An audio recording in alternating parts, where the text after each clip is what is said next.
Hey guys, welcome back to Free Car Repair. Our mission here at the garage, guys, is to save you as much money as we can. That's why we make these absolutely free videos. Let's go ahead and start on it now. So let's explain what we have here, guys. Specifically, this is a 2012 Ford F-150 that we'll demonstrate on. But even if you have a different year, that generation video may be helpful. You have two main fuse boxes in that truck. The engine management fuse box is under the hood, above the radiator. That's the cover, but we don't need this one for the heater and HVAC module, guys. You need the one that's inside the cabin, right here on the passenger side in the footwell, okay, by the kick panel right there. You remove the plastic, open it, and once you do that, guys, you will see a fuse box that will look like that. We took a picture, we zoomed it so we can clearly show you what we have here specifically. Now, let's explain why it's super important to test fuses and relays so you don't waste your time and money.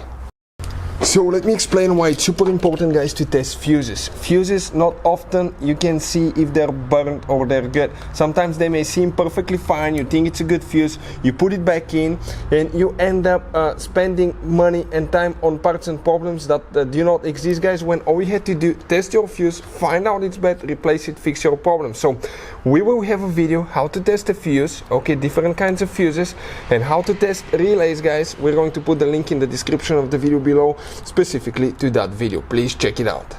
So which fuse, guys, you will need to check for the heater and HVAC system? You will need to come to the from left to right, 1, 2, 3, 4, that fourth row right here. You will need to check specifically fuse number 46, which will be that fuse right here, okay? This one is empty, but we still count the spot. 1, 2, second fuse from bottom to top on the fourth row.